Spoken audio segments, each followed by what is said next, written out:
Hello, ഹെഡ്മയിലുള്ള YouTube ചാനലിലേക്ക് എല്ലാവർക്കും സ്വാഗതം. ഞാൻ നിങ്ങളുടെ സ്വന്തം ബെൻസി.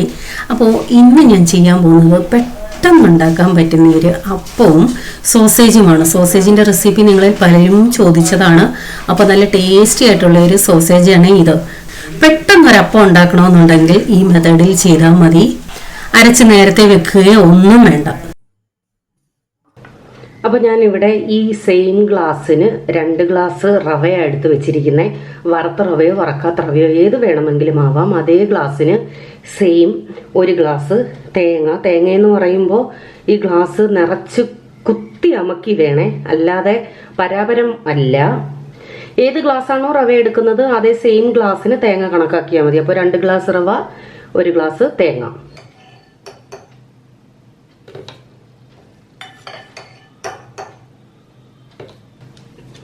അതിലേക്ക് 1/4 ടീസ്പൂൺ ഈസ്റ്റ്, ഇത് ഇൻസ്റ്റൻറ്റ് ഈസ്റ്റ് ആണ്.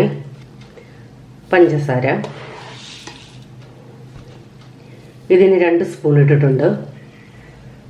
1/2 ടീസ്പൂൺ ഉപ്പ്.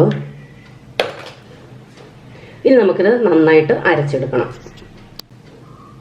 നല്ല സ്മൂത്തായിട്ട് അരച്ചെടുക്കണം. അതിനുശേഷം നമുക്കിത് ഉടൻ തന്നെ ഉണ്ടാക്കണമെങ്കിൽ അങ്ങനെയും ആവാം. അതല്ല എങ്കിൽ 1 മണിക്കൂർ ഫെർമെൻറ്റ് ചെയ്ത ശേഷം വേണമെങ്കിൽ അങ്ങനെയും ചെയ്യാം.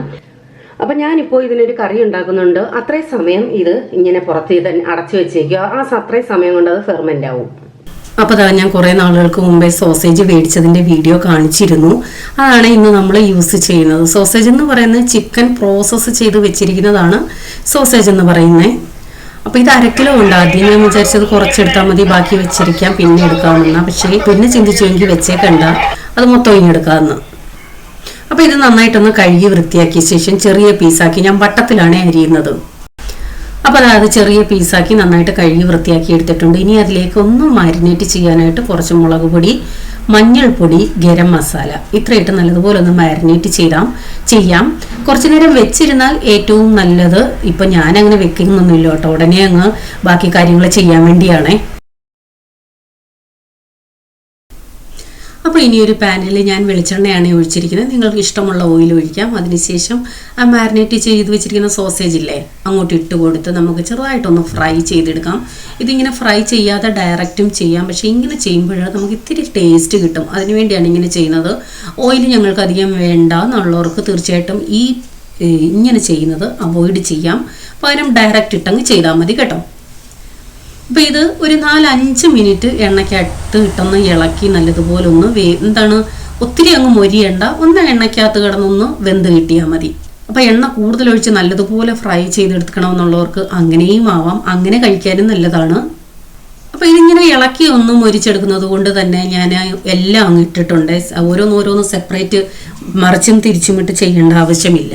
ഇപ്പോൾ ഇത് അത്യാവശ്യം നന്നായിട്ട് ഫ്രൈ ആയിട്ടുണ്ട്. നമുക്കിനി ബാക്കി കാര്യങ്ങൾ ചെയ്യാം.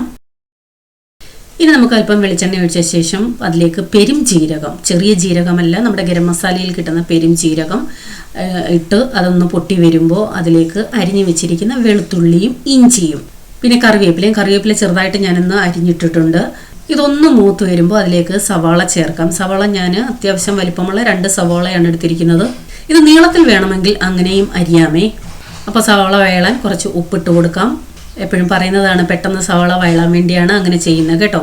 അപ്പോൾ എന്നിട്ട് അത്യാവശ്യം നന്നായിട്ടൊന്ന് മൂത്ത് വരണേ, അതായത് അത്യാവശ്യം നന്നായിട്ടൊന്ന് വഴലണം.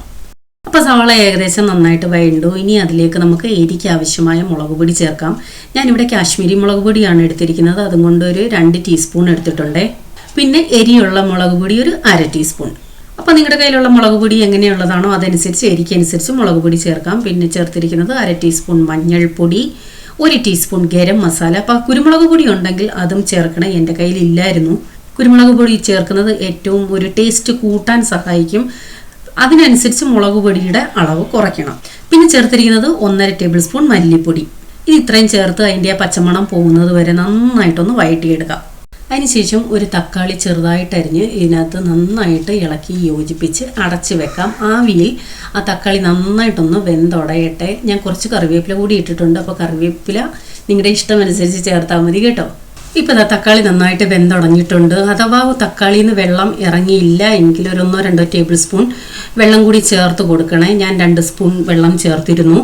ഇപ്പോൾ നന്നായിട്ടൊന്ന് ഉടഞ്ഞിട്ടുണ്ട്. ഉടയാത്തത് ഇങ്ങനെ ഒന്ന് ഉടച്ചു കൊടുക്കാം. അതിനുശേഷം നമ്മൾ എണ്ണയിൽ വഴറ്റി ഫ്രൈ ചെയ്ത് വെച്ചിരിക്കുന്ന സോസേജ് ഇല്ലേ, അതങ്ങോട്ട് ഇട്ട് കൊടുത്ത് നല്ലതുപോലെ ഇളക്കി യോജിപ്പിച്ച് ആവിയിൽ നല്ലതുപോലെ ഒന്ന് വേവിച്ചെടുക്കണം. ഇടയ്ക്കിടയ്ക്ക് അടിക്ക് പിടിക്കുന്നുണ്ടോ എന്ന് ശ്രദ്ധിക്കണം. ഇത് പിന്നെ നോൺ സ്റ്റിക്കാണ്. ഇളക്കി വരുമ്പോൾ വെള്ളം കുറവായിട്ട് തോന്നുന്നുവെങ്കിൽ ഞാനിവിടെ ഒരു 1/4 ഗ്ലാസ്സിനും 1/2 ഗ്ലാസ്സിനും ഇടയ്ക്ക് വെള്ളം കൂടി ചേർത്തിട്ടുണ്ട്. അത് അടിക്ക് പിടിക്കാതിരിക്കാനും ഒരിത്തിരി ഗ്രേവി പോലെ കിട്ടാനും കഷ്ണങ്ങളൊക്കെ നല്ലതുപോലെ ആ മസാലയുമായിട്ട് യോജിക്കാനും വേണ്ടിയാണ് ഇങ്ങനെ ചെയ്യുന്നത്. ഉപ്പ് നോക്കിയ ശേഷം ആവശ്യത്തിനുള്ള ഉപ്പും ചേർക്കണം. നമുക്കിനി ഒത്തിരി സമയമൊന്നും ഇതിനകത്ത് ഇങ്ങനെ ഇട്ടേക്കണ്ട, കാരണം ഓൾറെഡി നമ്മുടെ സോസേജ് വെന്തതാണ്. ഇനി ആ മസാലയുമായിട്ടൊക്കെ ഒന്ന് പിടിക്കാൻ വേണ്ടി മാത്രം ഇട്ടിരിക്കുന്നേ ഉള്ളൂ. അപ്പോൾ ഇത്രയും സമയം കൊണ്ട് നമ്മുടെ മാവ് അത്യാവശ്യം ഫെർമെൻ്റ് ആയിട്ടുണ്ട്. ഞാൻ പറഞ്ഞല്ലോ, ഫെർമെൻ്റ് ആക്കാൻ വെച്ചില്ലെങ്കിൽ ഓൺ ദ സ്പോട്ട് തന്നെ നമുക്ക് ഉണ്ടാക്കാം. റവ കൊണ്ടുള്ള മറ്റൊരു തരത്തിലുള്ള അപ്പം ഞാൻ നേരത്തെ വീഡിയോ ഇട്ടിട്ടുണ്ട്. ഇത് വേറെ രീതിയിൽ. അപ്പോൾ ഒത്തിരി ഇളക്കണ്ട. മേളിൽ നിന്നും ആ ഫെർമെൻ്റായ പതയോടുകൂടി നമുക്ക് ഒഴിച്ച് ഇത് തിരിച്ചും മറിച്ചും ഇട്ടുണ്ടാക്കണമെങ്കിൽ അങ്ങനെ ചെയ്യാം. അതല്ല ഒരു സൈഡ് മാത്രം വേവിച്ചാണ് ചെയ്യുന്നതെങ്കിൽ അങ്ങനെയും ചെയ്യാം. അപ്പോൾ അപ്പം ഉണ്ടാക്കുന്നതിന് സെയിം മെത്തേഡ് തന്നെ. എണ്ണ പുരട്ടുന്ന പാത്രമാണെങ്കിൽ, ദോശക്കല്ലാണെങ്കിൽ എണ്ണ പുരട്ടിയ ശേഷം മാവ് ഒഴിച്ചു കൊടുക്കാം. ഒത്തിരി പരത്തണ്ട, അത് തനിയെ അങ്ങ് പരന്നോളും. അത് മതി. കാരണം അത്യാവശ്യം സോഫ്റ്റാണ് ഈ അപ്പം. അപ്പോൾ അപ്പം ഉണ്ടാക്കിയ സമയം കൊണ്ട് തന്നെ ഇതാ മറ്റേ അടുപ്പിലോട്ട് ഞാൻ നമ്മുടെ സോസേജിനെ മാറ്റിയിട്ടുണ്ടായിരുന്നു. കണ്ടില്ലേ, നല്ല പെർഫെക്റ്റ് ആയിട്ട് നന്നായിട്ട് കിട്ടിയിട്ടുണ്ട്. അപ്പോൾ ഇത് ഗ്രേവി എത്രയും വേണമെന്ന് നിങ്ങൾക്ക് തീരുമാനിക്കാം. കുറച്ചുകൂടി ഗ്രേവി വേണമെന്നുണ്ടെങ്കിൽ വെള്ളം ചേർത്താൽ മതി. ഞാനിപ്പോൾ ഒത്തിരി ഗ്രേവിയൊന്നും ഇട്ടിട്ടില്ല, ഒരു പെരട്ടിപ്പരുവം അങ്ങനെയാണ് എടുത്തിരിക്കുന്നത്. അപ്പോൾ എന്താ, ഇത് ഞങ്ങൾ രാത്രിയിലത്തെ വിഭവമായിരുന്നു, ഞങ്ങളുടെ രാത്രിയിലത്തെ ഫുഡായിരുന്നു ഇത്. അപ്പോൾ ഏത് സമയത്ത് വേണമെങ്കിലും നിങ്ങൾക്കിത് ഉണ്ടാക്കാം, രാവിലത്തെ ബ്രേക്ക്ഫാസ്റ്റിനോ അതല്ലെങ്കിൽ രാത്രിയിലത്തേക്കോ. അപ്പോൾ തീർച്ചയായിട്ടും ഒരു പ്രാവശ്യമെങ്കിലും ഒന്ന് ട്രൈ ചെയ്ത് നോക്കൂ. ഈ വീഡിയോ ഇഷ്ടപ്പെട്ടെങ്കിൽ ലൈക്ക് ചെയ്യാനും കമൻറ്റ് ഇടാനും മറക്കല്ലേ. അപ്പോൾ വീണ്ടും പുതിയ വീഡിയോയുമായി വരാം. Till then bye, God bless you.